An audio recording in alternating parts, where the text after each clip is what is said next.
All right, so the title of my little section here is The Future of Play.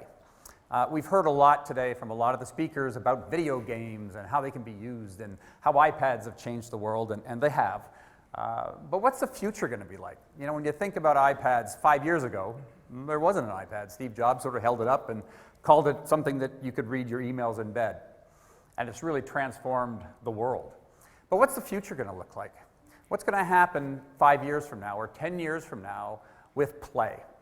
So we have heard a lot about this phrase. We heard it from Doug and Matt and Tom, the gamification of learning. So we all are understanding, and we hear how this happens all the time. I want to flip that around, though, and talk about the learnification of gaming. So the learnification of gaming is kind of a different idea of how our games can actually learn from us and adapt themselves to the way we want to process information. I'm going to show you a quick slide, or sorry, a quick video on video games. It kind of sets the stage for it.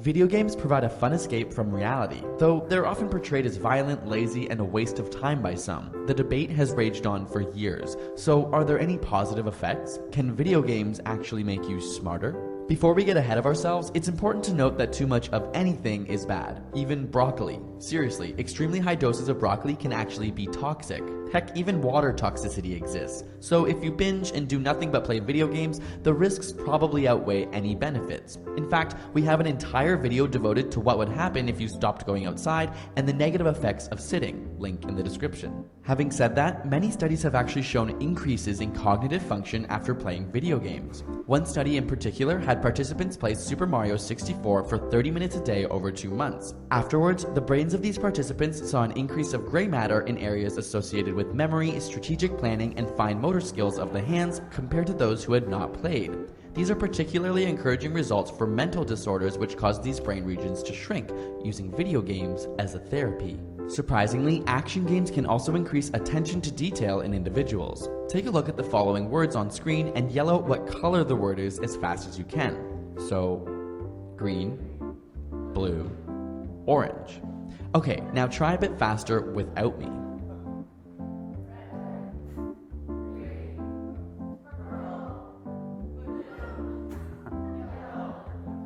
As we continue, it becomes more difficult because there is a conflict between the word itself and its color. Chances are, if you play more than 5 to 10 hours of action games a week, you're able to solve these problems much more quickly. This is because your brain is actually more efficient in the regions associated with attention. Of course, video games can also be incredibly educational, and while you may not be playing some of your favorite games for this purpose, there are certainly many games that are used as effective teaching tools for both young and old. They may even help kids who suffer from dyslexia read more effectively. In a small study, dyslexic children who played regular video games ended up reading faster and more accurately, once again relating to improved attention skills. Meanwhile, other studies have found improvements in eyesight. Not only can they see smaller details more clearly, like tiny writing, but they have an easier time differentiating levels of gray. Very practiced action gamers were 58% better at perceiving fine differences in contrast, which is important as this is one of the first things to diminish with age. Even in the elderly, improved memory and focus is seen. More importantly, specially designed brain-teasing video games have been shown to slow the aging process of the brain by up to 7 years. This is because they are cognitively complex and require mental energy. Think you're able to keep track of what's in front of your eyes? Keep an eye on the blue circle here. Eventually, it will turn yellow like all the others. I will then point to a circle and you tell me if it was originally blue. If you knew this ball wasn't blue, then you're a functioning human being. But let's make it harder. Staring at the middle of the screen can help to keep track of the blue circles. Was this circle originally blue? If you said no, you'd be right. One more time, but with 5 blue circles.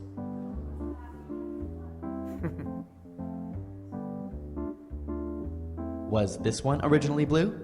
Yep, it was. It turns out the average person can track about 3 to 4 objects, while practiced action gamers can track around 6 to 7. Finally, as technology continues to transform medicine, surgeries are being completed with the insertion of cameras and remote-controlled tools. And these surgeries have very clear parallels to video games with a screen and a controlling device. Not surprisingly, young doctors with previous exposure to video games show fewer errors and faster completion than those without. Of course, all of these skills are only useful if you use them. which you can't if all you do is play video games. So enjoy your downtime and relax with your games in moderation, but get out there and keep your life diverse as well, because that's how you'll win at the game of life. So that's kind of a fun little video that gets things to the point. And as a quick aside, I've got a son, Mitchell. He's 21 now. He and I played video games all through his growing up. And I kept telling him, you need to go outside. You're never going to get a job. Go, practice something else. And guess what? He gets a job testing video games. All right, one of the things that you heard a number of times in here was the word cognition. And I'm sure you're familiar with the word and kind of understand what it is. But cognition is the physical act of us learning things that are coming at us. And one of the things that I like to do in workshops is, and I won't do it here because we have to leave soon, is picture in your mind a car. Okay, so everybody in your mind, think about a car. And now think about drawing a picture of that car on the table. Think about how many cognitive processes you went through to be able to do that. You had to be able to hear me. You had to be able to understand what I said. You had to be able to visualize in your mind what a car is, so you had to access memory in order to do it. You had to be able to translate that into a series of strokes with your hand and motor skills. There's 37 cognitive processes that you would have gone through to draw a car, and I guarantee you that everybody in this room would have drawn a different car. Nick, if I said a car to you, what color would the car be? See? And Zero, how about you? What color would a car be? So everybody kind of learns differently, but kind of comes out with the same thing at the end. There's a great commercial for IKEA of 3 people building a bookshelf. I don't know if you've seen it. And they all do it differently, but at the end of the day, they all have a beautiful IKEA bookcase. Cognition is kind of the same way. It's very complex. There's lots of things, as we know, that go on in our brains. Way too many to sort of count, and they all work with each other, and it's quite fantastic when you really think about what the brain can do. But if we could actually digitize our cognitive profile, if we could figure out how all of our cognitive strengths and weaknesses work together, wouldn't that be cool? Wouldn't it be interesting to have a digital file that knows how you think? So it understands things like you may be a visual learner, or you may have some motor skill issues, or you may be a better auditory learner, right? It's a little digital file that actually might understand kind of how we think. So what could you do with that? Think about it. It's basically your thinking DNA. It's how you are a person, really, when you think about it. Cognition is all about processing and giving back information. So if we could figure out your learning DNA, what could we do with that?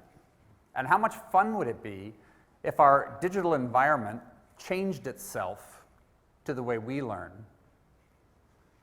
So if we took that same digital file of our brain and we fed it into an avatar like Club Penguin, and I say avatar because that is an avatar, and it's very much like the movie Avatar, when the guy gets in that little coffin thing and uploads his brain basically into the big blue guy. We were able to sort of take an avatar that can look, you get to design your avatar. I was going to say it looks like me, but it doesn't. You can make different colors and whatnot, but imagine being able to upload your digital file that thinks the way you think into an avatar, and how that might be actually used in a virtual environment all of a sudden, where if all of the characters here actually think and process information like their player, what could that do to the game? What can that do to the simulation? How could you learn through this learnification of gaming? Could the environment that you're in present you with more problems that can help strengthen some cognitive weaknesses? Can the game actually learn from you how you process information to make the game more fun? For another example, Call of Duty is a good one. I play with my son Mitchell, and as soon as I get up, I'm dead, right? And he laughs. And I get another life, and I'm dead, and he laughs. Why? We both understand the game. We both know what we're supposed to do in the game. I'm a little older than he is, so my cognitive profile is a little bit slower than his, right? Hand-eye coordination for me is a little bit slower than for him. There's a whole host of things with fingers and things that I still don't know how he does. He plays Guitar Hero like this, like a champ, and I don't even see his fingers moving, and he's right-handed. These are all examples of how sort of cognition can be improved and used in a digital environment to make games and really these simulations more fun. So in Call of Duty, if I was able to upload my cognitive profile, and my son was able to upload his, all of a sudden there could be an equalization in the game. Think about it. So it knows that my character has slower eye-hand coordination, and he's got much faster mobility. So in a game where we want to actually play together, when he shoots at me, the bullets can come slower, because it knows I'm kind of old and don't react that fast. When I shoot at him, they can go faster, because he can react faster. But I'll guarantee you that I won't be dead on the side of the road there in World War II in Call of Duty as quickly as I normally am. So if you think about this, and you think about, can games actually change based on how we learn and how we process information? It's a really interesting concept, the learnification of gaming.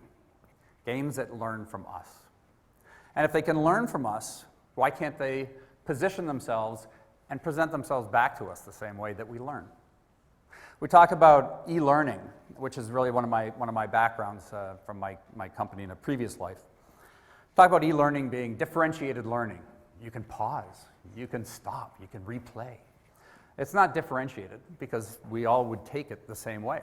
We all get it presented in the same order, with the same colors, with the same audio levels. But imagine if we were able to log into an e-learning system that uploaded our cognitive profile and knows that I'm a visual learner, so it's going to change the orientation of the presentation to me more visually than it would for somebody else that learns in an auditory fashion. That's truly differentiated learning. That is something that we need to move to if we're really going to be able to maximize our true potential. If we know what our cognitive strengths and weaknesses are, we can tell a lot about things that we're going to say, do, and think, and things that we want to be when we grow up. We concentrate a lot on things that we're not good at, like I wasn't good at math, and we try to overcompensate sometimes, like me, by going into engineering. But I should have done something else.